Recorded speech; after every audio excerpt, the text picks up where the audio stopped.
सभी प्यारे विद्यार्थियों को मेरा नमस्कार। उम्मीद है आप लोगों की तैयारी अच्छी चल रही होगी। और जैसा कि भाई एग्जाम डेट आ चुकी है, 18 फरवरी से पेपर स्टार्ट है। और जो अपनी केमिस्ट्री और फिजिक्स का पेपर है वह 25 फरवरी और 27 फरवरी, 27 को फिजिक्स का है, 25 को केमिस्ट्री का है। आप निरंतर मेहनत करते रहिए, अपने हिस्से की मेहनत आप लोग करिए, हम अपने हिस्से की मेहनत करेंगे। दोनों लोगों की मेहनत का महत्वपूर्ण योगदान होगा और लगातार मेहनत करते रहिए। जैसा कि फिजिक्स के 2 सेट कंप्लीट हैं, केमिस्ट्री के 2 सेट कंप्लीट हैं। आज फिजिक्स का तीसरा सेट लेकर आया हुआ हूं जिसका कोड है 346 JU। और इसके एक एक प्रश्न को चलिए अध्ययन कर रहे हैं। जैसा कि खंड अ, और इसमें बेटा पहले दे रखे होते हैं आपको विकल्प, कितने? 6 विकल्प। आओ पहले 6 विकल्प को चेक कर रहे हैं। देखिए, पहला है क, एक बेलनाकार बर्तन के खुले सिरे के केंद्र पर Q आवेश रखा है, बर्तन के पृष्ठ पर विद्युत क्षेत्र का फ्लक्स है। यानी बर्तन के पृष्ठ पर बताना है। क्या बताना है हमको भैया? विद्युत फ्लक्स। देखो, ये रहा बेलनाकार, ये बेलन है, ठीक है, और इसके बेटा भीतर प्लस Q यहां पर आवेश रखा हुआ है। हमें इसके पृष्ठ पर क्या बताना है? विद्युत फ्लक्स। और एक चीज बता, एक आवेश ये 2 भागों में जाएगा, आधा आवेश इधर चला जाएगा, आधा आवेश इधर जाएगा, क्योंकि 2 पृष्ठ से आवेश निकलेगा, आधा इधर और आधा इधर। ठीक है, तो हमें वैद्युत फ्लक्स बताना है पृष्ठ पर। तो वैद्युत क्षेत्र का फ्लक्स फॉर्मूला होता है φE बराबर Q/ε0। पृष्ठ पर बताना है तो पृष्ठ पर आवेश कितना है? Q/2 और बट्टे में कौन है? ε0। तो यहां से φE बराबर Q/2ε0। भाई इसका विकल्प कौन सा सही है? इसका विकल्प तीसरा सही है, पहले का तीसरा। ख बोल रहा है पूर्व दिशा में प्रक्षेपित एक इलेक्ट्रॉन चुंबकीय क्षेत्र द्वारा उत्तर दिशा की ओर विक्षेपित हो जाता है। चुंबकीय क्षेत्र की दिशा हो सकती है बेटा, इसकी होगी तल के लंबवत ऊपर की ओर। इसका विकल्प तीसरा सही है, तल के लंबवत ऊपर की ओर। ठीक है। ग है समतल विद्युत चुंबकीय तरंगों के पथ में एक मुक्त इलेक्ट्रॉन रखा है। इलेक्ट्रॉन गति करना प्रारंभ करेगा। देखिए यहां पर बेटा वैद्युत चुंबकीय तरंगों में बेटा कितने प्रकार का बल होता है? 2 प्रकार का बल होता है। कौन कौन सा होता है? एक तो बल होता है कौन सा वाला? विद्युत वाला। और दूसरा बेटा चुंबकीय बल होगा, किस नियम से बेटा? लॉरेंट के नियम से। ठीक है, 2 प्रकार का बल होगा, वैद्युत क्षेत्र वाला बल और चुंबकीय बल। ठीक है, यहां पर F वैद्युत क्षेत्र वाला बल होता है, F बराबर होता है Q इंटू में E बराबर प्लस लॉरेंट बल होता है F बराबर Q VB। अब यहां पर क्या है? जो इलेक्ट्रॉन है वह इलेक्ट्रॉन क्या कर रहा है? मुक्त पथ में रखा हुआ है, यानी इसका जो वेग है वो वेग कितना है बेटा? 0। वेग कितना है? 0। तो इस वेग की जगह जब 0 लगाओगे तो Q E प्लस Q और B की जगह 0 इंटू में B। तो ये 0 का अगर किसी भी संख्या में गुणा करोगे 0 हो जाएगा, तो ये 0 बचेगा कौन बेटा? F बराबर Q इंटू में। तो ये जो बेटा बल लग रहा है वो किधर लग रहा है? वैद्युत क्षेत्र की दिशा में। तो यहां पर बेटा इसका विकल्प पहला सही होगा। कौन सा? वैद्युत क्षेत्र की दिशा में। ठीक है, उसके बाद घ बोल रहा है एक द्विउत्तल लेंस के प्रत्येक पृष्ठ की वक्रता त्रिज्या R है। उसके पदार्थ का अपवर्तनांक म्यू बराबर 1.5 है। इसके लिए देखो उत्तल पृष्ठ की वक्रता त्रिज्या R1 और R2, R1 प्लस और R2 माइनस। क्यों? कि भैया यही तो उत्तल पृष्ठ है, तो इसके लिए वक्रता त्रिज्या इधर और इस पृष्ठ के लिए वक्रता त्रिज्या इधर। जितनी भी दूरियां होंगी इधर की ऋणात्मक, इधर की दूरियां धनात्मक। तो इस पृष्ठ की वक्रता त्रिज्या R1 है बेटा, इधर बनेगी, और इस पृष्ठ की वक्रता त्रिज्या इधर बनेगी। ठीक है, तो इसलिए और इस पृष्ठ दूसरे वाले पृष्ठ की वक्रता त्रिज्या R2। ठीक, इसलिए बेटा यहां पर प्लस और माइनस ले लिया। क्या है दोनों की बेटा? R त्रिज्या। अपवर्तनांक दे रखा है 1.5। लेंस मेकर फॉर्मूला 1/f बराबर n माइनस के 1/R1 माइनस 1/R2। ठीक है, तो यहां पर n का मान 1.5, n की जगह बेटा यहां म्यू लगा दो। ठीक, अपवर्तनांक को n या म्यू दोनों से लिखते हैं। माइनस के 1/R1 की जगह r पर प्लस का है, माइनस 1/R2 की जगह माइनस के r। माइनस माइनस बेटा हो जाएगा प्लस, 1.5 में से क्या 0.5 into 1/R minus minus plus 1/R। हर समान है, अंशों को जोड़ दो तो 0.5 इंटू 2/R। दशमलव हटाओ, नीचे बेटा क्या जीरो बढ़ा लें, नीचे एक अंक दशमलव है, एक जीरो बढ़ा दिया। 5 दूनी 10 से 10 कैंसिल हो जाएगा। ठीक है, तो यहां पर बचेगा क्या? 1/f बराबर 1/R। तो f का एक मल्टीप्लाई r का एक में, तो f बराबर बेटा क्या मिलेगा आपको? r। कौन सा विकल्प इसका सही है? इसका विकल्प सेकंड सही है। इसका विकल्प कौन सा सही है? सेकंड सही है। ठीक है, उसके बाद ऋण प्रश्न बेटा एक काम करिए, यहां तक नोट करिए, उसके बाद ऋण को इधर कर रही है। चलो यहां कर देगा ऋण प्रश्न है 220 वोल्ट के प्रत्यावर्ती धारा स्रोत का शिखर विभव है। देखिए Vrms बराबर होता है V0 अपॉन √2। ठीक है, ये बेटा V0 यही शिखर मान है, तो V0 बराबर हो जाएगा Vrms √2, Vrms इंटू √2।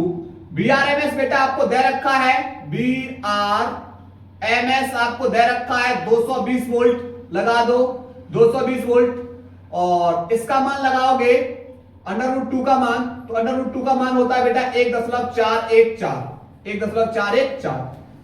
220 का इसे मल्टीप्लाई करोगे तो 22 चौक 88, 22 से कम 22 और 8 30, फिर 22 चौक 88, 88 और 3 91, और y से कम 22 और 9 बेटा कितना हो जाएगा? 31। ठीक, क्या अंक बाद दशमलव है, और एक जीरो और है बेटा, जीरो बढ़ा दो, 3 अंक बाद दशमलव लगा दो, तो 311.08 वोल्ट। लगभग में बेटा इसमें आंसर बेटा दे रखा है लगभग 310 वोल्ट। ठीक है, तो यहां लिख देंगे लगभग 310 वोल्ट, क्योंकि 311 नहीं दे रखा है तो 310 वोल्ट दे रखा है। इसका विकल्प बेटा कौन सा सही है? थर्ड। ठीक, चार प्रश्न है शुद्ध अर्धचालक को अपमिश्रित करने पर उसकी बेटा चालकता बढ़ जाती है। अपमिश्रण करोगे तो चालकता क्या हो जाएगी? बढ़ जाती है। तो इसका विकल्प बेटा कौन सा सही है? इसका फर्स्ट, बढ़ जाती है, बढ़ जाती है। ठीक है, चालकता क्या हो जाएगी? बढ़ जाएगी। ठीक, नोट करिए भाई, इसको नोट करिएगा।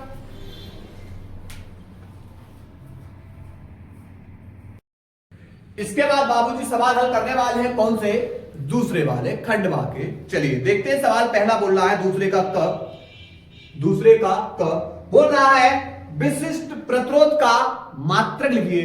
और भैया विशिष्ट प्रतिरोध को मात्रक पूछो है, ठीक है, तो पहले विशिष्ट प्रतिरोध को फॉर्मूला होता है रो बराबर RA/L। अब हमें निकालना है मात्रक, तो R हमारा प्रतिरोध है और प्रतिरोध का मात्रक क्या होता है? ओम।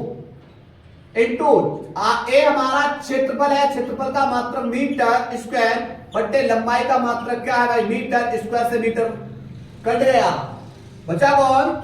ओ और इनटू में कौन बचेगा, मीटर। ये बेटा निकाल लिया किसका, रो का मात्रक अर्थात विशिष्ट प्रतिरोध का मात्रक। ठीक, अब बात करेंगे खा की, कौन से सवाल की, दूसरे के खा। बोल रहा है धनात्मक ZH में रखे, यानी ZH में रखे लंबे तार में 10 एम्पियर की धारा विद्युत धारा प्रवाहित है। चुंबकीय क्षेत्र का मान बिंदु 10 सेंटीमीटर 0,0 पर ज्ञात कीजिए। बेटा देखो यहां पर एक की दूरी दे रखी है, एक अक्ष की दूरी दे रखी है, ठीक है। यहां पर देखो कुछ इस तरीके से, कुछ इस तरीके से ZH में बेटा क्या रखा हुआ है, तार रखा हुआ है। ये XH, YH, ZH। ZH में तार है जिसमें बेटा धारा प्रवाहित हो रही है कितनी, 10 एम्पियर। ठीक, चुंबकीय क्षेत्र का मान बेटा 10 सेंटीमीटर, 0 और 0। तो इसकी दूरी दे रखी R बराबर बेटा कितना, 10 सेंटीमीटर। सेंटीमीटर को मीटर में लाओ, आप बोले सर 10⁻² से मल्टीप्लाई कर दीजिए, तो ये मीटर में बदल जाएगा। 10⁻² में से प्लस का 1 गया, 10⁻⁻1 मीटर। अब एक बात बताओ, तार सीधा रखा हुआ है और सीधे तार के कारण चुंबकीय क्षेत्र का फॉर्मूला क्या होता है, सीधे तार के कारण, सीधे तार के कारण उत्पन्न चुंबकीय क्षेत्र फॉर्मूला होता है B बराबर μ0/4π 2I/r। बस मान लगाने हैं। μ0/4π का मान 10⁻⁻⁻ के साथ 2 इंटू में I का मान 10 एम्पियर बट्टे R का मान 10⁻⁻⁻। तो यहां बचेगा बेटा 2 इंटू 10⁻⁻ का 1 ऊपर जाके प्लस का 1, तो 10 की पावर प्लस का 1 और 10 की पावर प्लस का 1 कितना हो जाएगा, 2। माइनस के 7 में से प्लस का 2 गया, बचेगा माइनस के 5। और चुंबकीय क्षेत्र का मात्रक क्या होता है, टेस्ला। क्या होता है, टेस्ला होता है। ठीक, उसके बाद सवाल नंबर ग क्या है, सवाल नंबर ग देखते हैं। भैया बोल रहा है लेंज का नियम लिखिए। ये हुआ सवाल बेटा 1 नंबर का, कहीं ना कहीं बोर्ड एग्जाम में सीधे चुपचाप पूछ लेगा भैया, लेंज का नियम पूछ लेगा। कभी आपसे कार्यफलन पूछ लेगा, कभी आपसे कला संबंध स्रोत पूछ लेगा। और ये सब के सब टॉपिक बेटा छोटी छोटी वीडियो के अंदर आपके सामने लेकर आ रहे हैं, देखना ना भूलें उनको जरूर देखिएगा। चलिए लेंज का नियम लिखते हैं। लेंज का नियम क्या है, लेंज का नियम, लेंज का नियम यह है भाई कि जो विद्युत परिपथ में प्रेरित विद्युत वाहक बल की दिशा सदैव ऐसी होती है कि वह उस कारण का विरोध करती है जिससे वह स्वयं उत्पन्न हुई हो, स्वयं उत्पन्न हुई हो। तो लिखेंगे, क्या लिखेंगे, लिखेंगे विद्युत परिपथ में प्रेरित विद्युत वाहक बल की दिशा सदैव ऐसी होती है कि वह उस कारण का विरोध करती है जिससे वह स्वयं उत्पन्न हुई है। ठीक है, नोट करिएगा बेटा यहां तक।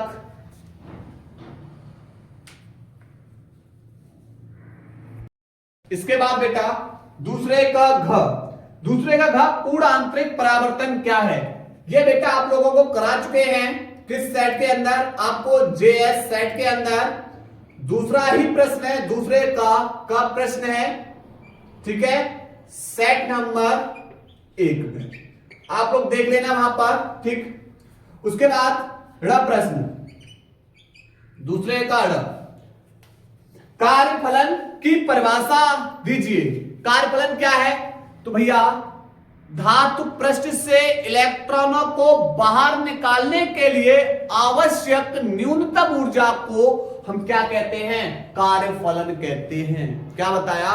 धातु पृष्ठ से इलेक्ट्रॉनों को बाहर निकालने के लिए आवश्यक न्यूनतम ऊर्जा को क्या कहते हैं? कार्यफलन कहते हैं। तो लिखेंगे कार्यफलन की परिभाषा। इंपोर्टेंट परिभाषा है, क्या है? लिखेंगे धातु पृष्ठ से इलेक्ट्रॉनों को बाहर निकालने के लिए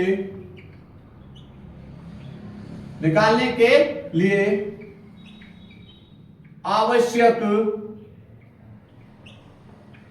न्यूनतम ऊर्जा को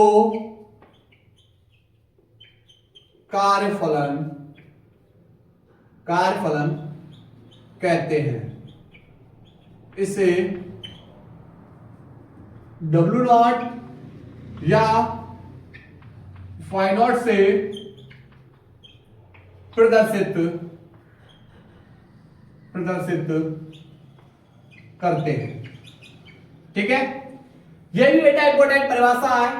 चलिए उसके बाद अगला है च, दूसरे का च प्रश्न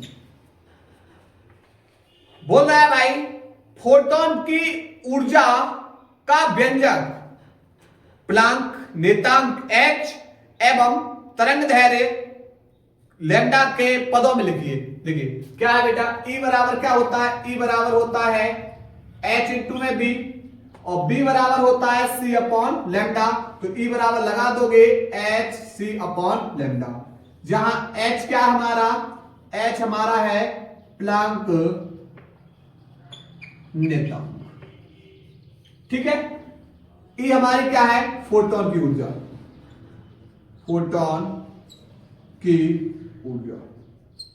तो ये बेटा दूसरा प्रश्न कंप्लीट हो चुका। चलिए आगे अध्ययन करने वाले हैं, नोट करिए इसको।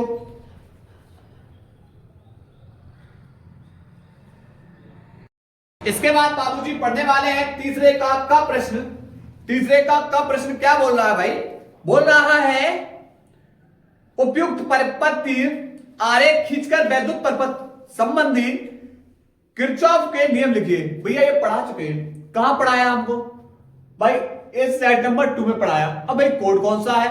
347 जेटी के अंदर पढ़ा दिया। ठीक है, आप लोग देख लेना। तो क्वेश्चन नंबर 5 का अड़ा। ठीक, अब बात करेंगे का प्रश्न की। बोल रहा है भाई किसी प्रिज्म के लिए I माइनस डेल्टा वक्र खींचिए तथा वक्र में न्यूनतम विचलन कोण को दर्शाइए। देखिए इसका ग्राफ बेटा बनाना है। इधर रखा है ये बेटा आपतन कोण I को, और इधर रख दे रहे हैं किसको? विचलन कोण को। ठीक, तो पहले बेटा क्या होगा? विचलन कोण का ग्राफ बेटा यहां से क्या होगा? गिरेगा यहां से यहां तक, मान लिया यहां तक आएगा। उसके बाद फिर यहां से बेटा ग्राफ बढ़ेगा, तो ये ग्राफ कैसा बन जाएगा? वक्र। ठीक, ये स्थिति बेटा इसकी क्या हो जाएगी? न्यूनतम विचलन की स्थिति हो जाएगी। ठीक है, ये डेल्टा एम हो जाएगा और ये आई हो जाएगा, और आई बराबर हो जाएगा आई डैश के, और ये हो जाएगा आई माइनस के डेल्टा। ठीक, ये न्यूनतम विचलन की स्थिति हो जाएगी। ठीक, इसके बाद ऊपर ग्राफ बढ़ जाएगा। उसके बाद ग प्रश्न बोल रहा है नाभिकीय संलयन की व्याख्या कीजिए। जब दो या दो से अधिक हल्के नाभिक संयुक्त होकर एक भारी नाभिक का निर्माण करते हैं, भैया यही प्रक्रिया क्या कहलाती है? नाभिकीय संलयन। क्या बताया हमने? फिर सुन लीजिए।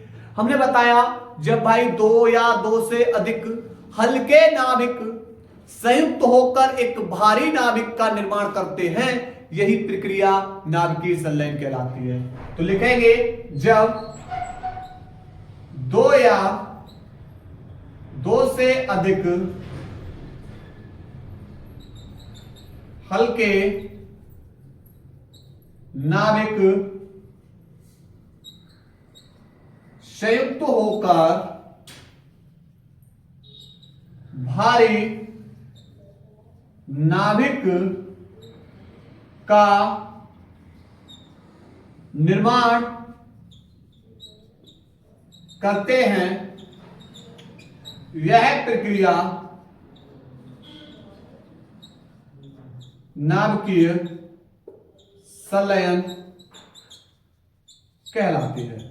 ठीक, एग्जाम्पल, ड्यूटेरियम के बेटा दो अण आपस में संयुक्त हो रहे, ये ड्यूटेरियम जब आपस में बेटा संलयित होंगे, संलयित होने के बाद क्या बनाएंगे, 1s3 प्लस 1h1, ये बेटा ट्राइटियम, ट्राइटियम, और ये हमारा प्रोटियम।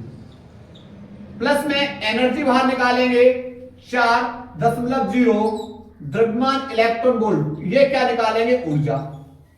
ठीक, अब ये बेटा जो ट्राइटियम है, ये कौन, हमारा जो ट्राइटियम है, ये ड्यूटेरियम से क्रिया करेगा और बनाएगा भारी नाभिक, कौन सा, हीलियम।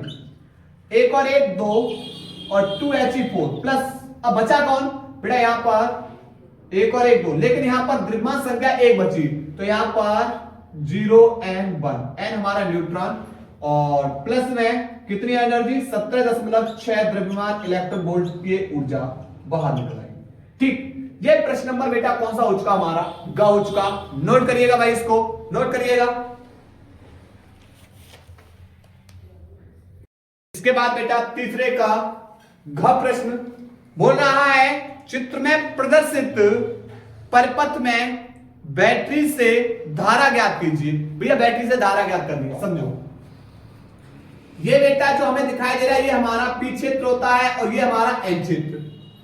जब हमारा पी क्षेत्र बेटा किससे जुड़ा हो, धन टर्मिनल से, एन क्षेत्र बेटा हमारा ऋण टर्मिनल से जुड़ा हो, तो बेटा यह हमारा कौन सा होता है, अग्र अभिनत।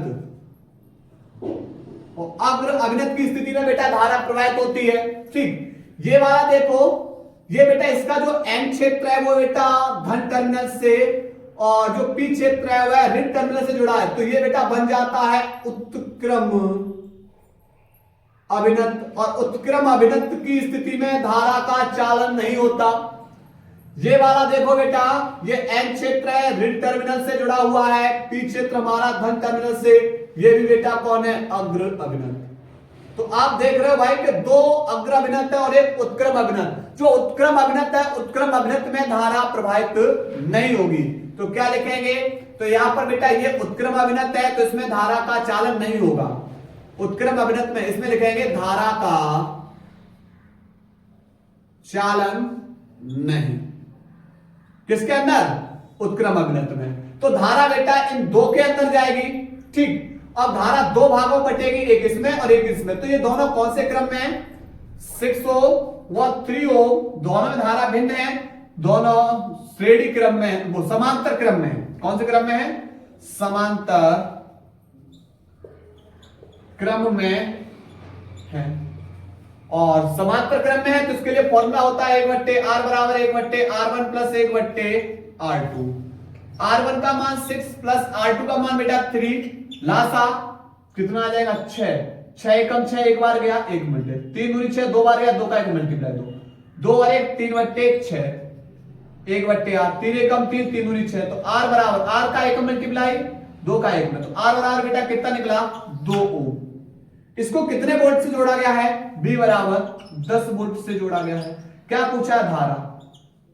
ओम के नियम से B बराबर होता है I इंटू में R, B का मान 10 और यहां पर I निकालना है और R का मान 2 ये गुणा में दूसरी ओर जाके भाग में, 2 पंजे 10, तो I बराबर बेटा कितना निकलेगा, 5 एम्पियर की धारा।